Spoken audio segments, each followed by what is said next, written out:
Butelevu PBS TV nga bulijjo nti Diamond UG promoter vimba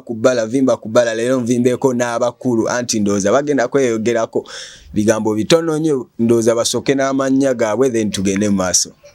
Eyo abatula PBS Televaina amanya ne Doboz awanania Mvikanda straight out cancer nga Wakanda yano nsanuse nnyo kubasanga ku PBS tweyongereyo n'ekibozi. Yeah man. Yeah mukulu. Amanya Emanations Official. Yes sir. Ndi ku PBS TV Butelevu. Abasinga mutero kundabako ku gatambula mu ggwanga. Gatambula mu ggwanga musajja wange oyo. Ensonga eriyo sawa zino ensonga eri ku nsonga ye mabegaawo nsonga ya Alien ndowooza wajulirako Emma. Yeah. Ensonga ya Alien neeki n'ebintu byebyo ebintu bya kapingwa misambi ebyo ndowooza n'ekirala ensonga za gravity ezo nsonga ki ensonga ya Alien ye mabego gyogerako kisebo. Televa batulaba ku PBS TV ensonga gye tugenda okusooka nayo ogerako ya Alien Skin. Kibanda ono waliwo ensonga ezamutuukako ebiseera ebiyisekaawo era zakomenkereza nga asibidde Luzira mu midda era ng'ensonga zino ezaaviirako Alien okutuuka nga alabikibwako mu yelo nga gye nnyambadde zaali nsonga nkulu nnyo naye za butabuulirira abaana bannaye tubuulirire abaana. Alien Skin twakitegeera nti kituufu yali ali mu nnako yakyaliiwe kuba yali afuuse na muganda we kubanga Jolamu yali afuuse muganda wa Kibanda naye mu nsonga ng'eyo enkulu ate muganda waakufuddeko soka weefuge weebuulirire naye gayi yakola era tusomesa abaana muganda wange olaba oyo niga okutuuka ogenda ensambya is a private what institution tosobola kugendayo ate okole emize egyo so kiki kyengezako otegeeza abantu mu bulumi obungi bw'oba olimu sooka oyige okucontrollinga emotions kyeyakola kyali kikyamu nnyo okuba abasawo kubanga abasawo bano babeesizaawo abantu bangi batutaasizza nnyo yadde baakolamu ensobi gye tutamanyi oba ntuufu kubanga batugamba omuntu bamutusa mu ddwaliro ng'ali mu mbeera mbi okategeera. Yeah. So the wentyo when kati mukulu Aban Vikanda omuyimbi w'eggwanga ku nsonga ya Kimenke ojogerako ki kubanga ensonga zammwe kuba oli mwana wa ghetto si we kiri. Nze ndi ghetto youth. Kati ku nsonga ya Kimenke ojogerako ki?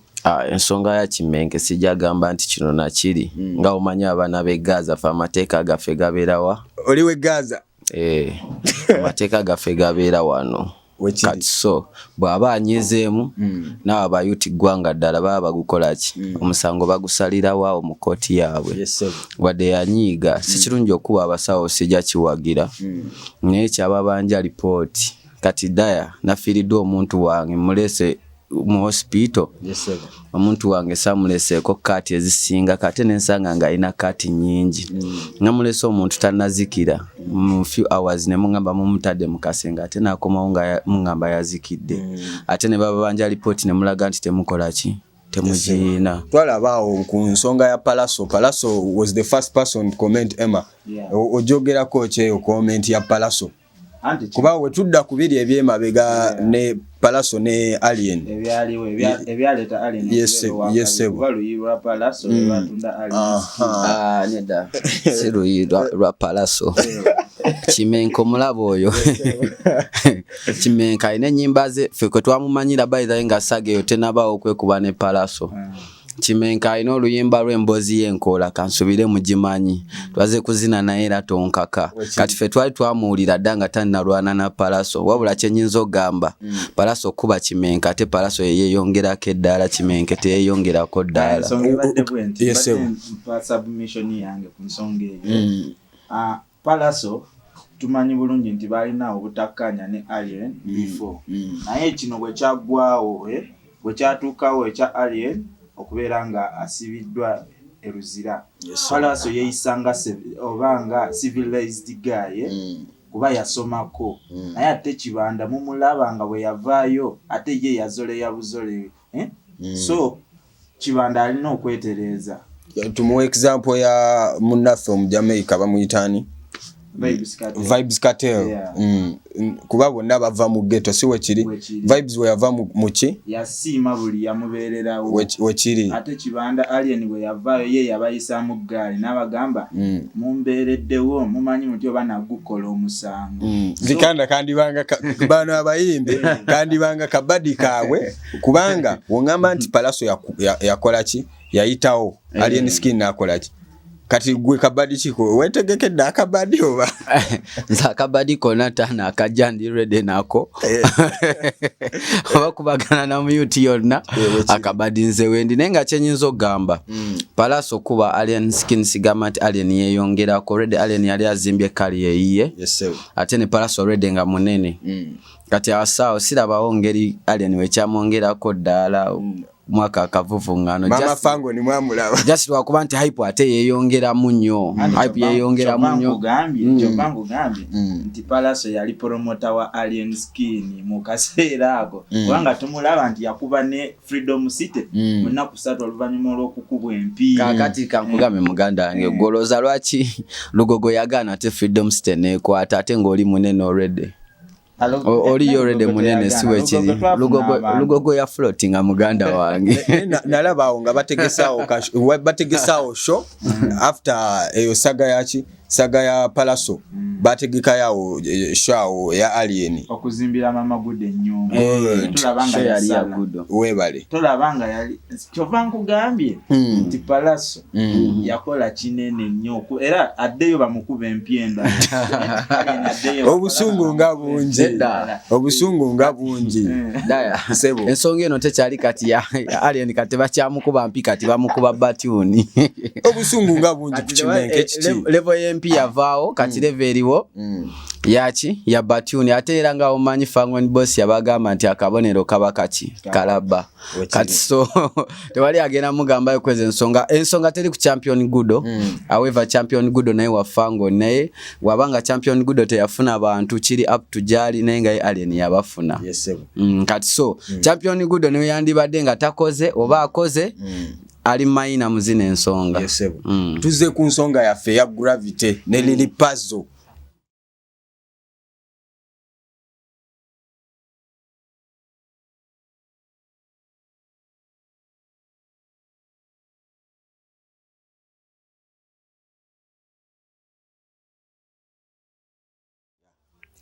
abanaffe aba PBS TV katono nnyo katugendeko mu bulango katono nnyo tukomeo temwirabira banaffe aba King Baba Saloon kansanga temujerabira banange King Baba akola obuviri obwakabi abani nange yankola kakaviri kano kemulaba akashana na mwinzo oloza nkakola erimu tugendeko mu bulango katukomeo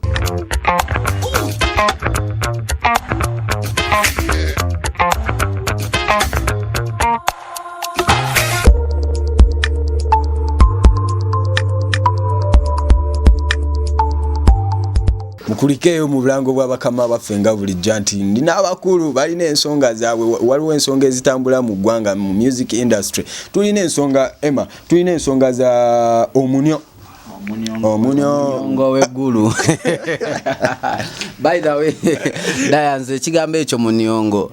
nkyagala nnyo kubanga eyo silanga yeno mu ghetto kati kambabulire kabale abalwanisa omuniongo tambula ko gendeko mu kataba wali ere kikoba mutwe tubayina abaniongo tubayina atovu wiki beba mami abatubezaawo mu nsonga zaffe zirize mutegedde nga tetulina mu kasente kakolaki bakutemesezaawo mangu kati so omugagga oba bamufunye obi ku kigambo omuniongo kiri omuniongo weggulu wekiri kati nawulidde ku nsonga y'omuniongo Emma nga agamba nawulidde mu luyimba nga ataddemu Eddie mwakawuliddemu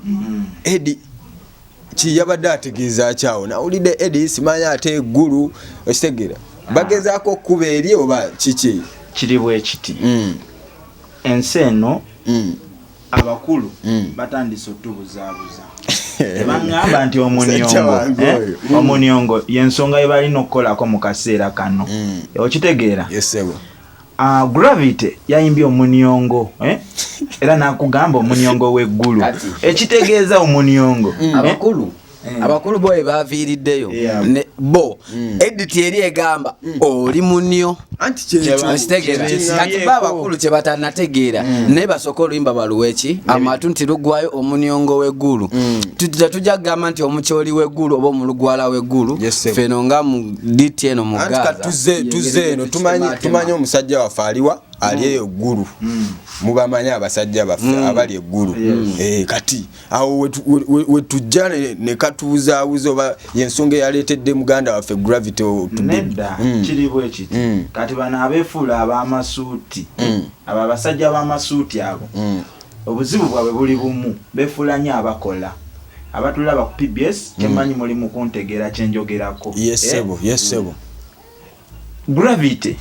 omukuyimba omunyongo si ensonga enkulu ennyo tulaba abaana abawala bali mu kwetunda ku TikTok nga bali bukunya bali bwereere tukwatemuko tukamukwatemuko ku nsonga ya Gloria Boogie kuba ezo saga zonna bazibaddemu simanyi Gloria Boogie lili puzzle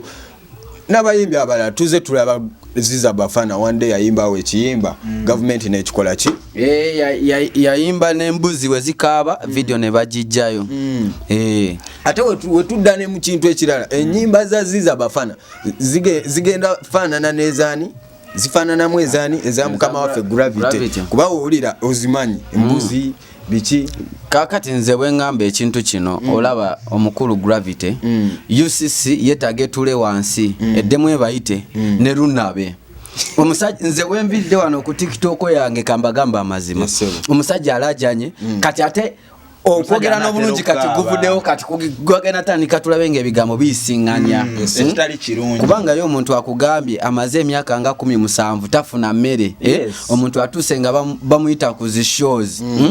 ng'oli mu ntebe otula eri n'ab'ebiti baabwo n'ofuna akakaddeko wobiringidde ne bakuwa akaki akasente ffe sente tuzijja ku stage muganda wange muntu yo omusajja alina abaana alina famire ema waliwo kyagamba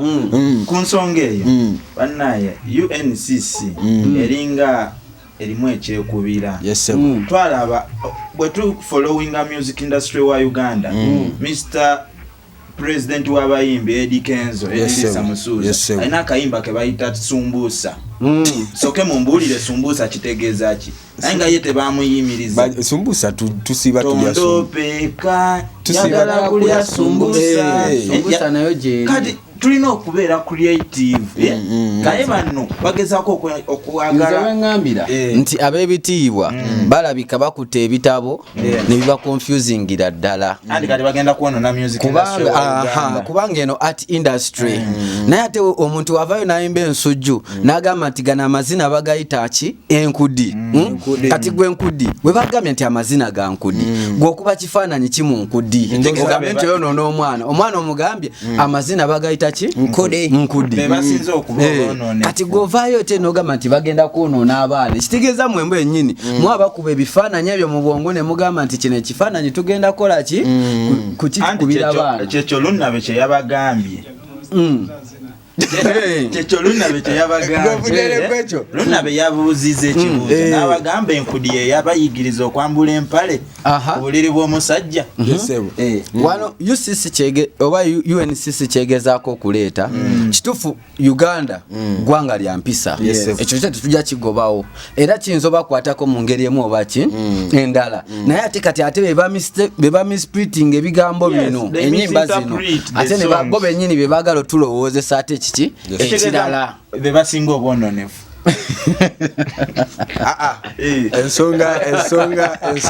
ensonga za Gravity nga tuvudde ne ku Gravity ndabye ne Rita waffe bange Rita Dancehall nsonga kye girisa Rita Dancehall kati Rita bavuddeyo ne bagamba nti Rita ayambala bubi ayonoonya abaana Rita avuddeyo namulabye avuddeyo ko naye ne yeewozako kuba yabadde agambye bw'anaasirika agenda feelinga ki guilty eno industry tulina different audience kyova olaba oti ajja kuva eri ayimbe apasa alumba bamutwalira abaana mu kids festival abayimbire omusajja ng'owa Lunabe ayimbira ffe ababbiya aba Nairo special aba Beero ife twavaako dda enyimba ezituwomesa sabia Aban we muŋŋamba nti ezo ennyimba ze zigenda oyisaawo eggwanga lyaffe tulina enkudi simanyi ate eggwanga bakyalisaawo balitwala wa eggwanga lennyini ekitegeeza nti mugenda sigalira wano mu Uganda era kati we tuyimbira kati twafuuka bayimbi ba muwogo daya promoter soka ulire olaba abasajja betu followinga aba westerners asajja bayimba oluzungu naye nga bawemudde tumwe kitibwa kuba kati ye source kubanze gwenda byenga agamba Gravity omutujju wabadde asiima abadde sebata kuyimba obulungi nga tawemudde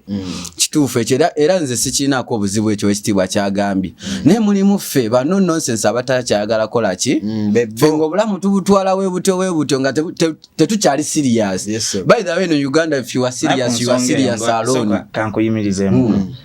owekitiibwa Charles Spira Mega bwayogera mba ntegeera nti Buganda ekoze eki ebeyogedde nti ye mukulu mu Buganda wano ate tutujjukire nti Obuganda buli waneno mu Uganda ate Kampala whereby nti ne Kampala Buganda yagamba tononya abaana ba Buganda nati waliwo mulimu ne mu Kampala mulimu abaana abatali baki ba Buganda okitegeera bane lili pazo yagambye obusungu bungi lili pazo we yagambye yagenda okuyimba ngolero embeera y'obudde tukutemu naye tudde ku nsonga zo sebo kansoke malirize kano lili pazo yagambye abayimbi bonna bakole ki babayite mulimu abayimba 1 2 n'enkukabala nga bayimbira abaana baki ba masomero buli muyimbi we twegendereza ennyimba 1 2 3 mulimu akagamo ne just tukwe tuyisaako buki kubanga abamu tetuyimbira abaana bato abani oli muyimbi siwa kiri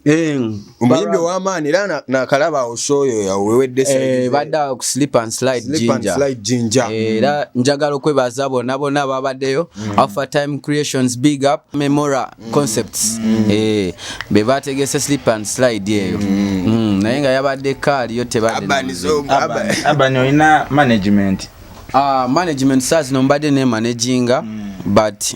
nafunye omukulu bamuyita Alpha Time Creations gweni mu kwogerezeganya naye ku nsonga ye wakabinyo kituufu era nange mu maanyi nalabyawo ekiyimba ekipya ku platforms za fawo kibuuminga kiyimba bakiyita tebafugika kati mwabagala okufuga music industry Baganda bange akataleke kababagamba akabonero kaki kalabba kati soka tuwemu akapera akapera kali nti bana Uganda tebafugika ndaba je tulaga omulembe gwandibo muka oba kiki abaana kye bafuuka mbubo basalawo boy kusiimuka kale ze ne government njisaasira kuba je tulaga omulembe ngawe nyimba ku government we big up to Urban Vikanda yeah ndoza bannaffe batuwe akataleke kadeni munnaffe si bannaffe ndina omukulu mpozi yesse bakataleke kanko akataleke kakali nti genda ku YouTube genda wona ku social platforms zange nkozesa Vikanda seso atenga straight out akansanga yano kati genda o liking o sharing o commenting nengera nakataleke kakalala bana endongo mugireke tambule tuli mu kweyiya wachiri big up endongo bajireke obwedda abeekumidde ku PBS TV amanya Emanation Official era nga ndi mukozi wa PBS TV mutufollowinge ku mikutu gyonna YouTube tekamu PBS TV ku TikTok PBS TV live otufune tubeera n'amawulire mangi nnyo mwebale nnyo okwekumira ku PBS TV bye bye mwebale kwekumirako.